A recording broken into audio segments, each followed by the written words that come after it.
بسم اللہ الرحمن الرحیم۔ السلام علیکم۔ میں ہوں ڈاکٹر سعید آفریدی، کنسلٹنٹ کارڈیاک سرجن لاہور۔ جیسا کہ آپ لوگوں نے ہماری پچھلی ویڈیوز میں دیکھا ہے کہ ہم نے دل کی بیماریوں کے بارے میں آپ کو کافی معلومات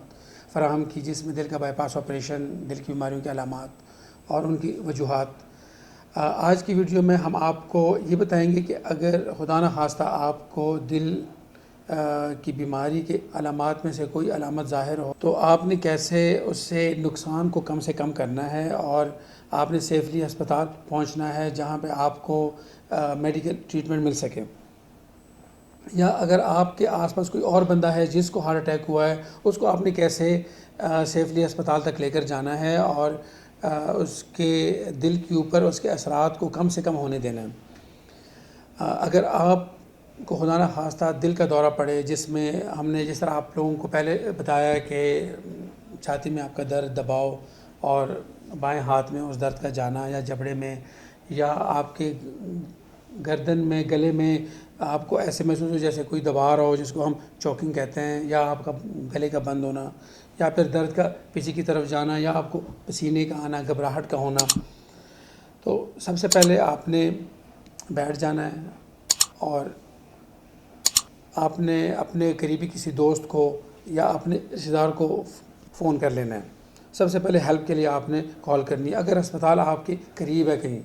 تو کسی سے کہہ دیں جو آپ کے آس پاس ہیں، یار دوست ہیں یا آپ کے ساتھ کو ورکرز ہیں، کہ آپ کو ہاسپٹل لے کر جائے۔ اگر آپ کے آس پاس ہسپتال نہیں ہے اور آپ بالکل اکیلے ہیں، کوئی ہے بھی نہیں وہاں پہ ساتھ، تو آپ 1122 کو بھی کال کر سکتے ہیں جب تک آپ کے رشتہ دار وغیرہ آتے ہیں۔ 1122 والے ہر وقت ہماری خدمت کے لیے حاضر رہتے ہیں۔ اور آپ اینجیسٹ کی گولی تک اگر آپ کی ہے رسائی تو 1 یا 2 اینجیسٹ کی گولی زبان کے نیچے رکھیں، وہ بھی کافی حد تک آپ کے درد میں اور جو تکلیف ہے یا جو خون کی نالی کی بندش ہے اس کی وجہ سے جو آپ کو تکلیف ہو رہی ہے اس میں خاطر خواہ کمی آ سکتی ہے، اور اس کی وجہ سے جو ہارٹ کے اوپر ڈیمیج، جو منفی اثرات ہوتے ہیں وہ بھی کافی حد تک کم ہو سکتے ہیں۔ اور اس وقت آپ اگر کوئی اس وقت ہارڈ ورک کر رہے ہیں، کوئی مشقت والا کام کر رہے ہیں، تو وہ بھی آپ روک لیں، کیونکہ جب آپ کام کریں گے دل کے اوپر سٹریس زیادہ ہوگا اور نقصانات کے چانسز زیادہ ہوتے ہیں۔ اب دوسری بات ہے کہ اگر آپ کے آس پاس کوئی بندہ ہے اور اس کو دل کا دورہ پڑا ہے اور آپ نے کیا کرنا ہے؟ سب سے پہلے تو یہ ہے، وہی سب سے پہلی والی بات کہ کال فار ہیلپ، یعنی آپ نے مدد کے لیے فون کرنا ہے، رشتہ دار کو، دوست کو، ڈاکٹر کو۔ اگر آپ کے آس پاس کوئی ہاسپٹل ہے تو مریض کو فوراً آپ نے ہسپتال لے کر جانا ہے، اور اگر یہ سب کچھ نہیں ہے تو 1122 کو آپ نے فون کرنا ہے تاکہ وہ لوگ آئیں اور بر وقت مریض کو ہاسپٹل لے کر جائیں۔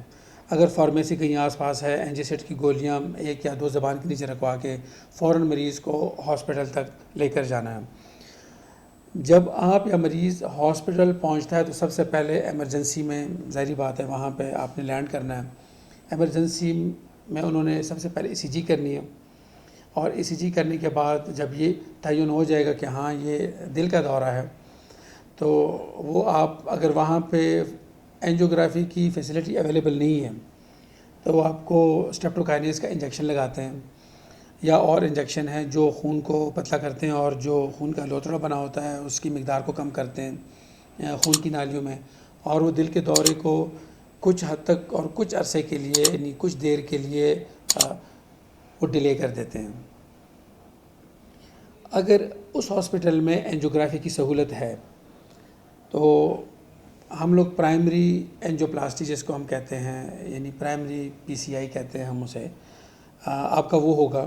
اینجیوگرافی کے لیے آپ کو لے کر جائیں گے، اینجیوگرافی ہوگی، وہ ہاتھ سے بھی ہو سکتی ہے، وہ ٹانگ سے بھی ہو سکتی ہے، اور پھر وہاں پہ وہ دیکھیں گے، ڈائریکٹ دیکھیں گے کہ کون سی دل کی نالی ہے جو بند ہے۔ اگر وہ سٹنٹیبل لیجن ہے تو وہ فوراً اس کے اندر سٹنٹ ڈال دیں گے اور آپ کو ہارٹ اٹیک کو اسی وقت روک دیں گے، اور بالکل ہی نارمل طریقے سے دل کی خون کی نالیوں میں بہاؤ جاری رہے گا۔ اگر وہ سٹنٹیبل نہیں ہے تو وہ پھر دل کا بائی پاس کرنے والے سرجن کو کال کریں گے، اسی وقت وہ آئیں گے، دیکھیں گے، اور ہو سکتا ہے ایمرجنسی بائی پاس کرنا پڑ جائے۔ تو اگر خدا نخواستہ یہ ساری چیزیں نہیں ہوتی اور آپ تھوڑا سا ڈیلے کرتے ہیں، اس کا نقصان سب سے پہلے تو وہ موت کی شکل میں ہو سکتا ہے۔ اگر وہ نہ ہو اور آپ لکی رہے اور آپ نے سروائیو کیا اور آپ کو نہ جو ہے انجیکشن لگا، نہ آپ کا سٹنٹ ہوا، نہ بائی پاس کی طرف گئے، اور خدا نہ خواستہ وہ خون کی نالی اسی طرح بند رہی کنٹینیوسلی، تو آپ کے دل کے پٹے کمزور ہو سکتے ہیں۔ نارمل ہارٹ جو ہمارا ہوتا ہے ایجیکشن فریکشن جسے ہم کہتے ہیں وہ 60% ہوتی ہے، تو وہ ایسے بھی آتے ہیں مریض ہمارے پاس جو پہلے ہی اٹیک میں 20% پر آ جاتے ہیں، 25% پر آ جاتے ہیں۔ تو یہ جو ساری میں نے آپ کو یہ باتیں بتائیں، جو یہ ساری یہ ڈرل بتائی، یہ اسی چیز کے لیے کہ ہم نے دل کی اس 60% والے ایلیمنٹ کو 60% ہی رہنے دینا ہے۔ ہم نے دل کے فنکشنز کو کم نہیں کرنا، کیونکہ پھر اس کے بعد اگر آپ بائی پاس بھی کر لیتے ہیں، اگر آپ سٹنٹ بھی جو ہے ڈلوا لیتے ہیں، جو ڈیمیج ہو چکا ہوتا ہے موسٹ آف دا ٹائم وہ ڈیمیج جو ہے وہ ریورسیبل نہیں ہوتا، وہ واپس نہیں ہوتا، ہارٹ آپ کا اتنا ہی رہے گا۔ یہ ہے کہ آپ موت سے تو آپ بچ جاتے ہیں، لیکن زندگی کی مزری اسی طرح ہی رہے گی، آپ کو سانس چڑھے گا، سیدھا لیٹنے میں دشواری ہوگی، اور آپ ڈیلی کے کام کرتے وقت آپ کو مشکلات کا سامنا کرنا پڑے گا۔ تو اسی لیے اپنا خیال رکھیے، اپنے آس پاس کے لوگوں کا خیال رکھیے، اور دل اور چھاتی میں کہیں بھی درد ہو اس کو کبھی معدے کا درد نہ سمجھنا۔ سب سے پہلے یہی اپنے دل میں یہی آپ نے جو نا بات کرنی ہے کہ یہ مجھے دل کا درد ہے۔ اگر وہ ادروائز پروو ہو جائے تو بہت اچھی بات ہے، وہ دل کا درد نہ ہو،